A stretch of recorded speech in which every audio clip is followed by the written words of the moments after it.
Hello, welcome to the Bearded Tits podcast, hosted by me, Jack Perks. Professionally, I'm a wildlife cameraman, but I dabble in podcasting, and each Tuesday we release an episode as I have a chat with scientists, artists, filmmakers, and passionate people all about nature in a light-hearted and certainly not serious way.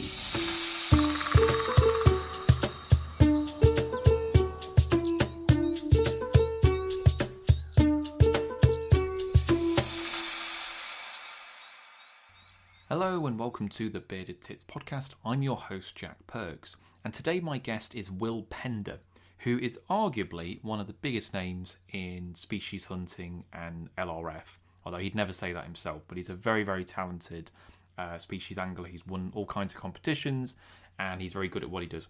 And we decided to settle on Blennies, although arguably we probably could have talked about lots of different fish. We do touch on some other species, but we're mainly going to be talking about Blennies in this one, which are those little kind of very characterful fish. I absolutely love a Blenny. Now, before we get going, I want to mention buymeacoffee.com. So this podcast is completely independent. This is normally the bit where I say that I don't get any funding. However, that's not entirely true, as I have started getting advertising revenue from the podcast. Although I got the grand sum of $2 for last month's podcast, so advertising doesn't particularly pay a lot. I think, as I say, fuck, shit, and cunt too very often on this podcast. So the swearing probably doesn't particularly help. Although I'm not going to stop swearing. So hey ho. But that's where you can come in, the listener. So if you want to support this podcast, if you can donate, I'm only asking for the price of a coffee or a pint, around about a £5, and that just helps tick along. You can do so via buymeacoffee.com. There's a link in the description where you can do that. And if you write a message, I'll read it out in an upcoming podcast.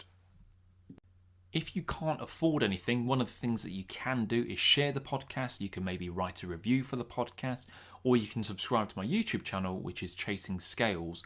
Subscribing costs you nothing, but it really, really helps me out as well. So there's always something that you can do to help. Now, finally, this series of podcasts has all been about fish. And the reason for that is because I've got a book coming out, a field guide to British fish.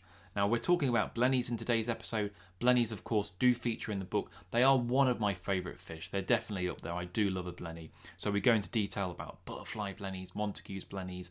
All those different species are all featured in the book. And in fact, Will was really helpful because I did chew his ear a little bit, finding out some information for that. So he was great for that. Anyway, if you want to get any of that, there's a link in the description. The book isn't out till the 1st of May, but you can pre-order now. And I would recommend doing that because you don't know how many books are going to sell out. You never know, it might do. Let's get on with today's episode. So I'm with Will Pender. We're in a pub in Falmouth. We're having a chat. It was a great session. We've just been fishing and we talk about some Blennies. Here's our chat. Will, welcome to the podcast. Thank you for having me. Nice to be here. If people are wondering what kind of noise is behind us, we're in the Chain Locker pub in Falmouth, having a pint. We've just been fishing. This is probably my most favourite scene for a podcast that I've ever done. Sat at a bench outside a pub with a lovely sea view. Yeah. It's good, isn't it? Well, I should say cheers as well, because we've had quite a successful day, haven't we, really? Dramatic pause for effect whilst we sip our Guinness and wipe our mustaches. There might be. Do you get that as well? Do you? Oh, with it's yours? horrendous, isn't it? The amount of liquids, detritus that ends up in there, like it's. I should use it for rubby dubby when I'm fishing, really, because it attracts some interesting stuff. So let's just to give people context. Let's kind of do your background. So you're fisherman through and through. That's the. Did you say your dad's a lobster potter as well? Did you say that? You mentioned. We're all commercial crab and lobster fishermen. Yeah. Oh, so okay. That was my background into fishing and kind of wildlife, just being out there with them and seeing everything and catching fish. Yeah. So I know it's kind of cliche, but like fishing and things like that is sort of. Yeah, born and bred. Yeah. Yeah. Yeah, for better or worse. Yeah. Yeah. I wasn't given a choice. So when did we will get onto Blennies at some point during this, but when did the general kind of species hunting and lure stuff take off then?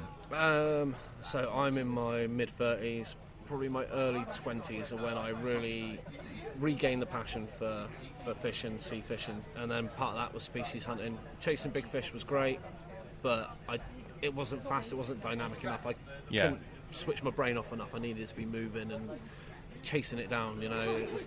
We all say in the scene that I'm part of that it's like Pokemon, you've got to catch them all. So we had these species lists where you tick them off. A general term is lifers. The first time you catch something. Yeah, I've had 2 today. There we go.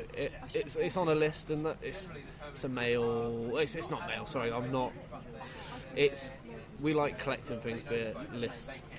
Lists I think that's fair. I know what you mean. You have to catch yourself some, but I think it is a male thing. I think men are a bit more obsessive with that sort of stuff generally. Collecting and obsessing and going out of their way to.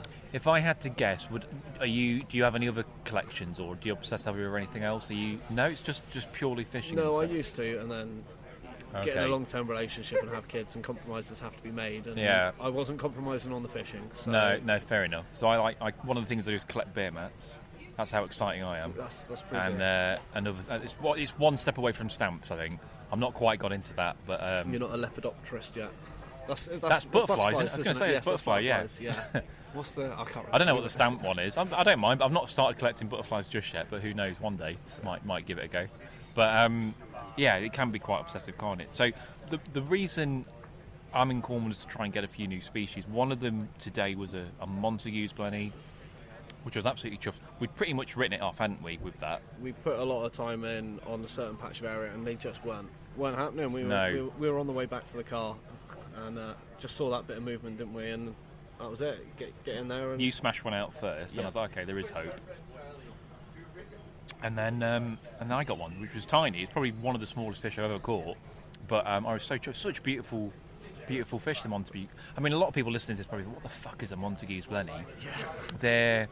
They're a Blenny with a single, like a unicorn sort of single. I don't know what is it. Is a crest is a good word. Crest or eyebrows. Tentacle. I don't know what you call it. On tom pots, you call them eyebrows because they've got 2 either side. And yeah.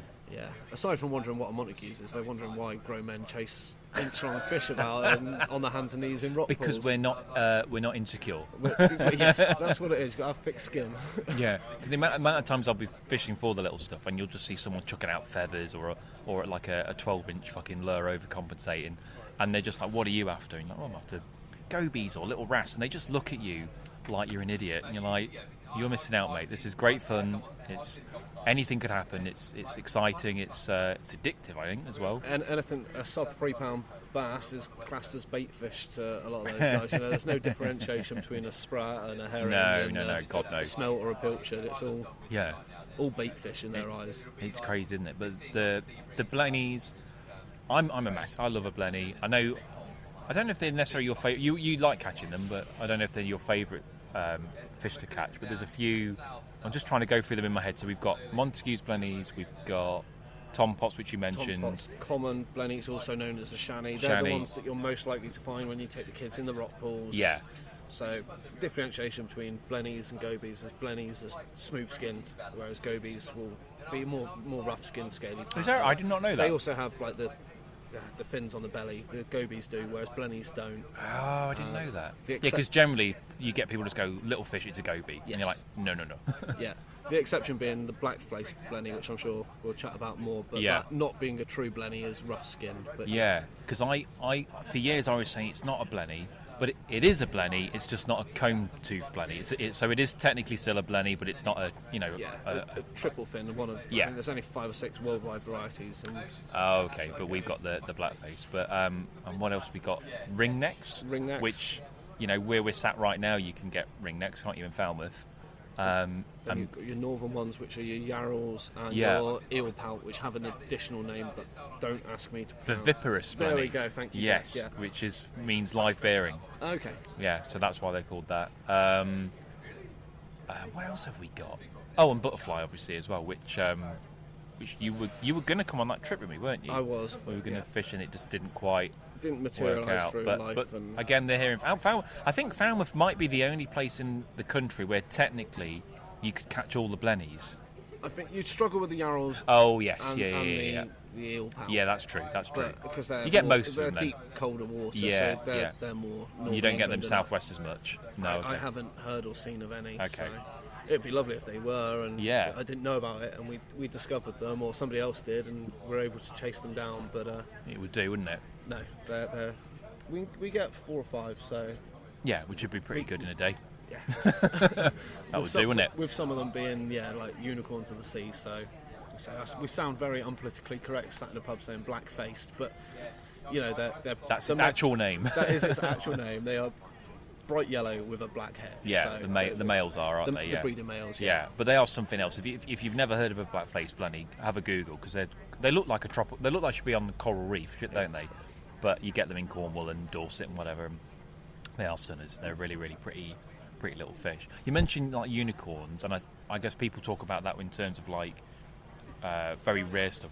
What would you say is the rarest fish you've had? Not necessarily Blenny, but like, because your list, you were telling me earlier you've caught 115 fish species on lure. I mean, that's fucking mental. Yeah. So the rarest, so UK wise. Yeah.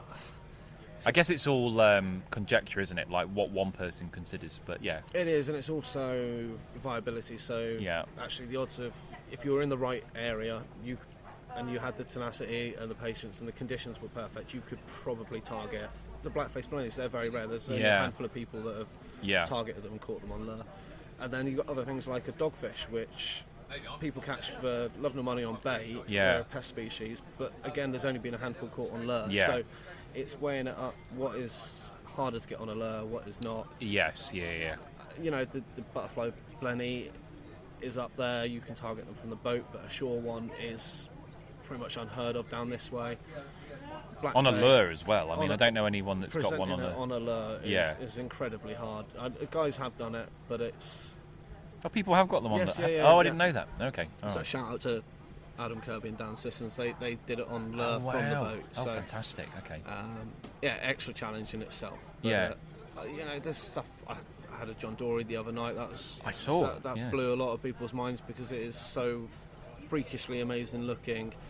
You talk about Pokemon, they look like a Pokemon, don't they? That is one of your shiny, legendary, whatever you want to. They've got the best.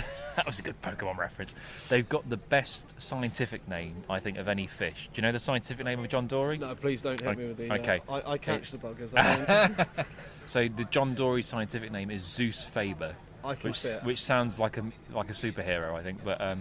They look like if head on, they look like an anorexic punk from the 80s. They're paper thin with a huge mohawk going. Yeah, they're great, aren't they? I can see where the Zeus bit comes from. Actually, it does look. I wonder if it is some. It must be some link to obviously the Greek god, but I've never really made that connection. But it's got to be, hasn't it? Lightning bolt. They're kind of yellow. Yeah, you know what? That's probably what it is. That's probably Again, another one to check out if you got the listeners that aren't switching off already because we're waffling about small fish. No, they love it. They love all this crazy niche shit. Just look at British mini species and get your fill on that. Well, I think that's where people miss out as well, isn't it? Because obviously, if you are just targeting the big stuff, you're missing out on all these small species which are so beautiful. You've got your leopard spot gobies, you've got your blennies and your wrasse and all these sort of species, and they're so colourful. And people just don't get to see them. They don't target them. And they're so instrumental to the biosphere of our oceans. The wrasse are natural cleaners. That's why, for God knows why, the plonkers on salmon farming are shipping them from the southwest all the way up to Scotland, because they will clean the pest species off those salmon. Yeah. You get your blennies and gobies that are they're on the walls, they're picking off the shrimp, they're controlling that. You've got stuff on the bottom that is cleaning up, that is filtering. They're so important. Without those, you wouldn't get the bigger fish because they're the prey for the bigger fish. They're overlooked, but they are so important. And they're so beautiful, and they're really cool things to catch. They've got a bit of character. I mean, like, certainly I know when like scuba divers, they love a tom pot. Tom pots are like a fish above the rest, and they've almost got characters. I think they probably have got characters actually. Like, some of them will be bolder than others, and they've all got their own unique pattern. So if you get a good look at them, you can ID each tom pot individually. Some will be bolder than others, some will be shyer than others. They are fantastic. I think the name, you might, coming from lobster pots, I think it comes because they used to go in pots a lot. Okay. Tom pot, I think that's where the name Tom pot Blenny comes from. But they're, again, like a lot of these fish are probably quite niche to people who don't know about blennies and stuff. Tom pots are really pretty fish. They're gorgeous. With their eyebrows and the reds and stuff on them. They're unique, and they are characters. Even sitting on the wall, you might see a resident one that you affectionately give a name to. That's George, and I had him out 3 nights ago. And do you recognise fish? Like, do you actually you'll catch? You go, here's Jeff the goby. Don't give them names. I'm not that far down the road of insanity yet. Okay. But you do recognise the markings, especially. I mean, there's certain areas you get resident big fish. Scorps are notorious. You might find a big scorpion fish, long spine scorpion that is resident to an area, and you might catch him whilst trying for other things 2 or 3 times a year. And you recognise him. You know the feel. Do you notice things like growth rates and stuff? Like you definitely. caught it in April, you catch it in whatever, and or breeding colours. The change in patterns. They do change up. Scorps get beautiful aqua blue mouths and underbellies when they're coming into. I don't know. This is speculation, but spawn in and as attraction. But I know. Long spine scorpionfish. The colours they can come in are crazy. Aren't you? Get like pinks. You can get blues and greens and browns, and they almost rival Ballanras. Yeah, you get like the bright reds look like a red light bulb. That's when they're in the kelp and stuff like that. They suit the habitat so perfectly, and then you'll notice on those again when at certain times of the year they develop that blue. They're far more predatory. There's stuff like that you don't notice if you're not fishing for them. No, the seagull is just. It's a heckler. It's a heckler. It is a heckler. I know. Oh, to be honest, obviously because we're waiting for a burger and chips at the minute, I am slightly bricking it that when this food comes out, one of these shite hawks is going to swoop down and try and. I probably shouldn't admit this on a nature podcast, but I did punch a seagull last year. That I was eating a donut in Bridlington, and it was just reactive. It just came to get this donut off me, and I left hooked it. It didn't flinch. I mean, I'm pretty weedy anyway, but it took the punch like a pro. It would depend on the donut, I was hungry. It looked a good donut. That gull was not getting it, and I did keep it back. But I mean, they're notorious down here, aren't they?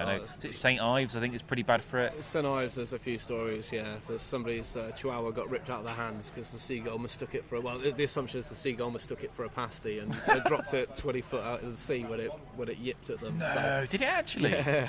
Jesus Christ. They're pretty voracious. They're big birds, aren't they? I mean, where is that? I heard it. It's not far. We're under a parasol, so I think we have some level of protection from thieving of food and. All right. Well, you're looking behind me. I'm looking behind you. So I've got your back. You got my back. If a gull comes in, we've got to look out for each other here, Will, because I am absolutely starving. I'm not punching a seagull. I'll smack the bastard if it comes near my burger and chips. It's getting a beating. I don't care if they're amber listed. They're getting a smack. I'm not having to eat my food. They are quite impressive. I remember that because when I lived down here, I think it was like day 2 or 3. I went to Harbour Lights Chippy, which is just to the right of us, and I got a bag of chips, sat on Custom Key just behind us, and this gull came right up to me, and I was like, I'll give you a chip because we don't get them back home. Gave it on a wooden fork, this chip, and it snapped the fork in two because they're that powerful. I thought, shit, like these things are. Give it one chip and it will fly off and bring its mates. Yeah, I know. I learned pretty quickly. Don't feed the buggers. You're the crazy pigeon lady from Home Alone, with a mob of seagulls around you. I could be the crazy gold man of Falmouth. Yeah, never quite materialised. One of many. There are a few kicking about. Yeah. Falmouth was always good for that. So how many? What blennies have you? So you've had blackface blenny, which is pretty rare. Yeah. You've obviously had Monties. You've had Shanny, Tom Pot. So is it just butterfly? Oh, was there some of the northern ones as well? I've had an eel pout. Oh, have you? Okay.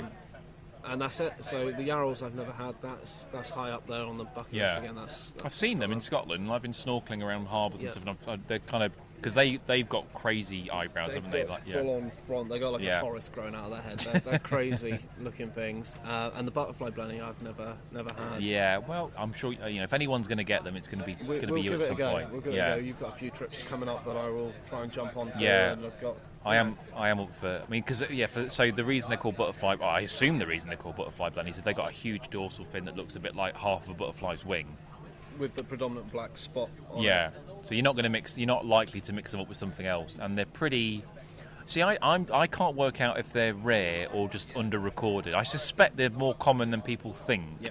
It's just that, generally speaking, they're further out, aren't they? Or they're habitat specific. I think more so than a lot of them, in that they are deep water and they're looking for deeper water, I should say. But they're looking for a very specific habitat. Yeah.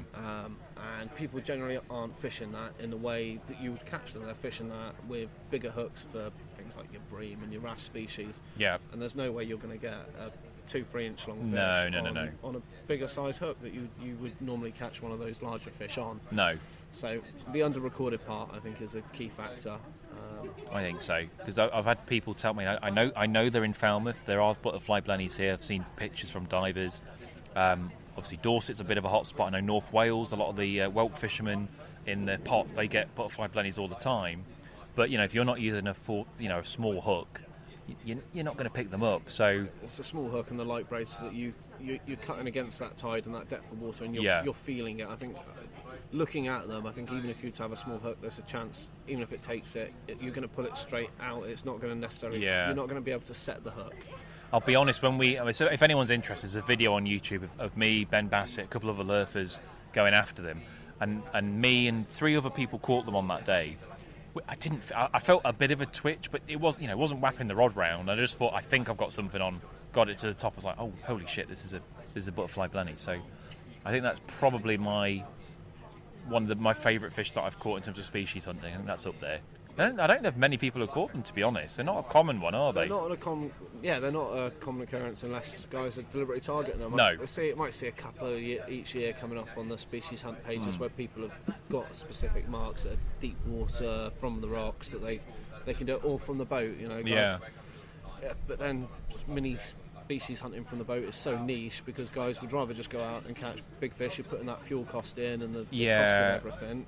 Do you want to chase mini species? But it's growing, and I think a lot more people will be getting into it, and we will see a kind of a rise in numbers. Even in the short time I've been doing it, it does seem to have grown exponentially. It used to be just kind of like maybe 20 or 30 names who were and now it's like quadrupled. So, a lot more. There's a lot more people floating around doing it, getting into it. A lot of younger people getting into it as well. Yeah. And I used the analogy Pokemon earlier, and I think that's kind of not. It's similar to that though. People do want to catch them all. They want to get all these different species, and it's like, let's tick that one off. Let's go on to the next one. Tick that one off. Go on to the next one. So, and it's the depth of research the guys. Here we go. Our burgers are here. Cheers, buddy. Nice one. They look good. There we go. Enjoy. Cheers. Cheers. Right, I think we'll take a short interval to hoof this down us and get on after. Perfect. So while I'm just munching a burger, I thought I'll just mention the live podcast that's coming up. So on the 26th of February at the Nottingham Trent University at Brackenhurst, I'm going to be doing my first ever live podcast. You can come along. It's a free event. Doesn't cost anything. You've just got to sign up for a ticket. There's a link in the description to that. I'm also being joined by fellow podcasters, How Many Geese. They're hilarious. They kind of look at nature facts, and their kind of hook is that every week they look at how many animals they could take in a fight. It's a really good podcast. I recommend it. It's one of my favourites, and they're going to be joining me on the night as well. There'll be food, there'll be drink.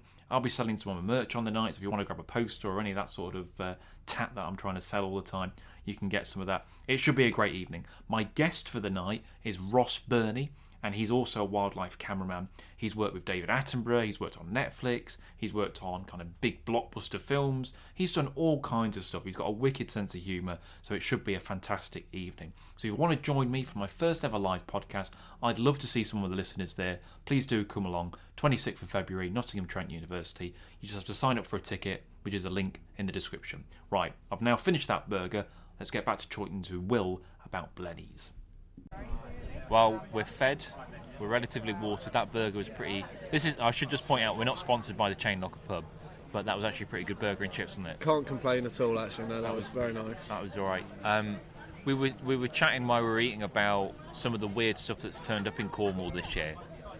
I don't know if you've got a theory behind it, but for those who don't know, so this year's been a record year for red bream, which they've always been around, but they've sort of dipped in numbers. Is that right? Or yeah, so I think the general consensus before we first saw them this year was that what were they? There's a debate around were they red bream, auxiliary bream, / black spot bream. There's like a bit of a confusion because the ones that have turned up in mass they're juvenile, so the markings aren't necessarily specific. IDing juvenile fish is an IDing marine fish in general. But I think the general consensus is that they are red bream. And yeah, so in the 70s and stuff, there was always stories of charter boats that would fill up on them. They'd fill up. They grow to like 8-9 pounds. They were the top eating. They're pretty fish. Common, were they? Yeah, apparently so. And then I hadn't heard of one really. They were in the old fish identification books and stuff like that I had, but I'd never seen one. Wouldn't know where or when or who or how to catch one. And suddenly they showed up en masse. So. This year's been bonkers, like pretty much all, not just caught. I think they've turned Devon, Dorset, like all over the place, haven't they? Like these little small bream are just everywhere. And it's the first. Well, you were saying like it's the first year ever that you've known, isn't it? Like in your sort of. I've never seen them prior to this year at all. I mean, they're very different to normal bream. They're not necessarily feeding deeper in the water. They can be very active. They'll flit about in the upper layers. Right. And they'll feed well into darkness, which a lot of bream don't. So, okay. I mean, we're hoping to get one this evening. Light's starting to go, and It's darkening up now. Tide's coming in, and we'll see what we can do. But be nice to tick one off. But yeah, that's so weird, isn't it? That because it's not been. I mean, it's 2024. We're in September at the moment. It's not been a particularly warm. It's been a wet, horrible year, really, hasn't it? The obvious thing about the sea's getting warmer. There's that must be a factor, but it's not. It's not been a warm year, has it? Not at all. I mean, water temps came up a little bit sooner, but we are supposedly in an El Nino year, going into the opposite. But I don't know if that's a factor. I think this is part of a longer plan. We've seen a lot of change down here, even in the last decade. So the light game fishing I do with braids and artificial lures, we're citizen science. We see ourselves as kind of eyes on the ground. We see those smaller fish where others aren't necessarily targeting them, and then those smaller fish either become part of the food chain or, the apex predators within the sea and become viable targets for a lot of other guys. And we've started in the past 10 years. We've seen the rise of the Couch's bream, which now very that was never a Cornwall, thing, all the way through to Dorset and further on. They get them further on, and that's very much a Mediterranean fish. The combers and stuff like that we're seeing with a rise again, Mediterranean fish. And I think yes, sea temperatures are rising, but they might be rising. We're noticing that they're rising to kind of an 18 degree down here in Cornwall. I can only speak for Cornwall on the sea temperatures, but they're rising earlier in the year and they're dropping off later in the year. So we have that got a longer consistent period, which I think is probably making these Mediterranean species a little bit more willing to move up this way on the Gulf Stream. As a flip side of that, are you finding cold water stuff's buggering off? Like your cod and things, are they pretty much gone now? Or Like shore fishing for cod. I'm sure if you're chucking big smelly baits out, you'll see the odd one, but it's not like they used to talk about in the heyday of it, even 20, 30 years ago, where you could fish it. Winter was cod fishing. Now guys struggle. Yeah, guys struggle. So it has had that knock on. Herring, there's hot spots for herring, but again they prefer the colder water, and they're more predominant further north than what they were. And it's an interesting one because, I mean, like without getting into the whole climate change debate and everything, it's not something that's going to be solved overnight. So it's one of those things that I guess some people are like, bring it, let's get some interesting new species, and then you're losing some as well. So it's there's a cost for everything, isn't there? I think the biggest argument people have towards the fish and the fishing down here and the sea, temperature changes, the tuna, but that's a false barometer almost, because they existed back in the 20s, and they're warm-blooded. They existed up in the North Sea. The main fishery was well up in the North Sea. For Scarborough. Yep. Yeah. And we've got them here, and that may be because we've got those more consistent temperatures. The bait fish that they're now switched onto, which is primarily the mackerel and garfish. That they love their garfish. All the photos you see, they're smashing garfish out. Oh, okay. They're hitting those here, and then there's no need to move further on. Whereas that fishery was pretty overfished back then. They moved further up and were chasing the herring and such. Perhaps that's why it's a false barometer. Are you seeing tuna a lot when you're out? Are you? Yeah. Like you're seeing shore fishing, you're seeing tuna, are you? On the open coast, north and south coast of Cornwall, you could probably, on a calm day, you'll see tuna every day. Really? And you'll see them within half a mile of the shore. Well, I saw my first tuna earlier this month off Weymouth, so quite a way along the coast. And I was on the boat, stood next to another angler, and he went, "Oh, there's a tuna there." And I went, "Shut the fuck up! You haven't seen a tuna. We're in Dorset. There were two. You're not going to see them around here." And this fucking freight train of a fish came out of the water. It was, it looked like Arnold Schwarzenegger with fins. And then it went back into. It was incredible. Absolutely, I was gobsmacked. Absolutely gobsmacked. We've had occasions where they've been corralling garfish into tiny bays to the shore, and they're coming within 5 foot of the shore. Really? Under your feet, full breach. You'll get soaked by a tuna if you're in the right place at the right time. And there's nothing like looking eye level with something that is, as big as a car, aren't they? Anything from £400 to 1,000 pound or Yeah. more. They're phenomenal creatures. They're missiles. They're literally like They're mental. Yeah, I don't think people realise they might not even know we've got tuna in the UK, let alone how big these bluefins are. They are enormous. And when you go over them on the boat, or you come up to them, just look for the footage. They are on a bait ball, and the sea is boiling. Yeah, and I've seen an some, overused phrase, but you've got the gannets diving, the tuna working the edges, and the dolphins are in there, and it's Attenborough shit. Is what we refer to it as. It is really that kind of blue water experience. Yeah. But it's within half a mile of the shore down here at the minute. There's some amazing footage online, isn't there? Like you mentioned earlier, slow motion stuff of them going after garfish. It is incredible. It is mental. So, it is pretty crazy. What's your predictions? I don't know if you've fished the Med or know anything about. But what do you reckon's going to move up then? Do you think there's going to be any new species turning up in the next few years? Very much so. I think we'll see some more of the bream species. They've already. I mean, the Channel Islands seem to be kind of the litmus test. They have the white bream, and the odd saddle bream comes up there. The comas are more prevalent there. Right. I think we're going to see those here. You reckon? A fair bit more. I think we're going to. So the bream species, more comas, shore fishing, comas possibly. Yeah. The rainbow wrasse. Yeah. Maybe some of the 5-spot wrasse. The smaller fish that. Maybe the eggs get transported up on the currents, or they're moving ballast up the coast. tanks, the boat. I mean, I guess in the past it was maybe too cold, but now when they're getting dumped, they're probably making it a bit. Yeah, there is that chance of survival on them. I don't know. I mean, that's the freshwater goby and Pacific oyster kind of transportation method. Your mitten crabs and that sort of thing. Whether they're in ballast tanks, I'm not 100% Well, me sure, and Ben Bassett talked previously about. We were trying to work out why redmouth gobies are in Southwest Island, but they're not in the rest of the UK. And he hypothesised, to say that very slowly then, that possibly they got there via ballast tanks. Because it is odd, isn't it? Because you go to... I went earlier this year, you go to Southwest Island, they're everywhere. They're absolutely everywhere. And then the whole of the UK, Southwest should be perfect for them. They're pretty much they are non-existent, more or less. Never seen one, no. And then you go to Portugal, Mediterranean, and they're everywhere again. It's just weird that there's that gap. It's like I say, the ballast tank argument is a valid one. Yeah.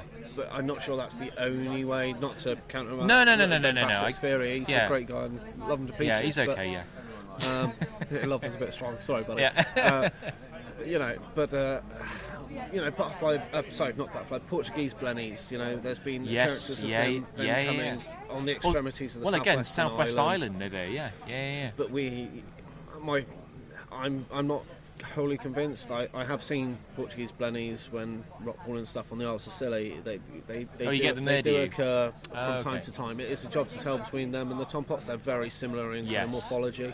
Yeah. But that's not somewhere that a ship's going to drop its ballast. And if it is going to drop its ballast, it's somewhere. I mean, Falmouth is prime example. That's Pacific mussels around this area are horrendous. They're pushing out all the native oysters. Yes, and they are. That is a ballast tank situation. But they probably drifted, you think, the eggs as larval and got here on their own steam, the Blennies. Or they're working their way up the coast of France, so they're working up I know, the coastline, across the Bay of Biscay on the currents, and that's when I think we'll see them. There'll be the one or two every year, but they're not seen or not caught, or they don't survive. But now we're having that higher, more consistent temperature range. We're getting that higher survival rate. Well, again, because I know a lot of underwater photographers, and I guess this is a good tip if you are an LRF angler, is have a look at underwater photographers. But I've seen pictures of red Blennies or Portuguese Blennies, whatever you want to call them, in Scotland, in some of the Scottish lochs. They're definitely in Southwest Island. They're in Wales. I wouldn't be shocked if they're in the Southwest. And I think you're right in saying a lot of people probably just thought they were funny-looking tompots. I'm not saying they're common. I don't think they're common at all. But I think that it would have to be the right person to get one to know what it was, if that makes sense. Yeah, I mean, the habitat range is slightly different. So that would be kind of your best kind of canary in the mine to tell, okay, it's not a harbour or marina. Yeah, sort of deeper rocky water, isn't it? It is. It's that deeper, that kind of where it rises up. Yeah. Okay. From the depths. So there are places down here on the south coast where they have been seen and they are potentially viable. And because the other one I'm curious that we might get is peacock Blennies. You seen those? So I was at an aquarium in Lancashire, I think it was called Maryport Aquarium, and they had some peacock Blennies in a tank. And I was like, oh, these must be tropical. And no, they're Mediterranean species. And I know at the minute they're at Brittany, which is not, it's not a million miles away. Not at all. And they're pretty common in Brittany. So I think, like you said, we'll probably get them in the Channel Islands if they're not already there now. And then I wouldn't be shocked if in 10 years' time someone's catching peacock blennies in Falmouth or wherever. And it's that transitioning up. I can't see that Cooch's bream, for them to be as an established population as they are now in the southwest, have come in the ballast tanks. They've made their own steam slowly. They have. And they've crept up the coast, and then they've made that short leap across. And, Well, there was someone the other day who posted a Baileyon's Wrasse in Dover, which is that's right the other side of the coast, which they were always thought to just be like a Dorset thing, weren't they? Yeah, really? they're more kind of your assumption is that they're cleaner ground and not so kind of the salinity level has to be pretty much salt water rather than that blend. Whereas Dover's pretty crazy. There's some big currents and deep water, but it's not necessarily the cleanest water that comes down the English Channel. So they find a way, don't they? Like, what's the Jurassic Park quote? Life finds a way. They do it, don't they? Well, look, life might find a way, but also I would like to find a way to us catching some more fish. So I think we've had his pint, we've had his burger. Shall we go and have a little fish and see what we can catch? Let's get you on some fish, some lifers, as we say in the game. That would be you've already helped me get a lesser weaver today, which I've never caught before. Montague's blenny, which we bloody worked hard for. So we'll see what else we get. But look, it's been a pleasure chatting to you, mate, and let's go fishing. Get on, thank you, Jack.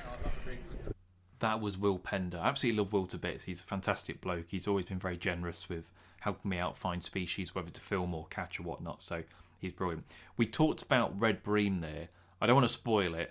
We didn't get any that particular evening, but I did end up going back to Cornwall a couple months after that, and I may or may not have caught one. There's a YouTube video coming out later this year where you'll see me doing that, and you'll also see Will's actually in that video as we go fishing. So if you're a fan of my YouTube channel Chasing Scales, keep an eye out. That video will be coming out later this year. Hopefully you enjoyed that episode. As I say, do check out the description if you want to come to the live podcast, if you'd like to get a copy of my book, and if you'd like to donate and support this podcast. This has been the Bearded Tits Podcast. I've been your host, Jack Perks, and I'll see you next Tuesday. Cheers.